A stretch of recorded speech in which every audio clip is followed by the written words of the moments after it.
নমস্কার বন্ধুরা। আজ আমরা পেন্সিল দিয়ে খুব সহজভাবে একটি সুন্দর নৌকার ছবি আঁকা শিখব। চলুন শুরু করি। প্রথমে নিচের দিকে একটি হালকা কার্ভ লাইন আঁকুন।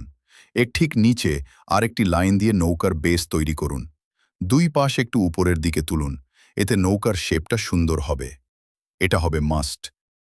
এরপর দুই পাশে ত্রিভুজ আকারে পাল আঁকুন। লাইনগুলো পরিষ্কার ও সোজা রাখার চেষ্টা করুন। পালের ভেতরে 2 থেকে 3টি হালকা লাইন দিন, এতে কাপড়ের মতো ফোলাভাব বোঝাবে।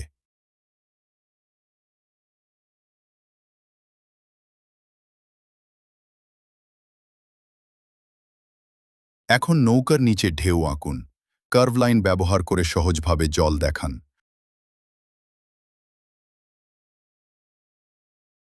উপরে কিছু মেঘ আঁকুন। গোল ও কার্ভি লাইন ব্যবহার করুন। একটি ছোট পাখি আঁকুন। দুটি কার্ভ লাইনেই খুব সহজে হয়ে যাবে। এখন পুরো ড্রয়িংটি গাঢ় করে নিন। অপ্রয়োজনীয় লাইন মুছে ফেলুন। দেখলেন কত সহজে একটি সুন্দর নৌকার ছবি তৈরি হয়ে গেল। ভিডিওটি ভালো লাগলে লাইক, কমেন্ট এবং সাবস্ক্রাইব করতে ভুলবেন না। ধন্যবাদ।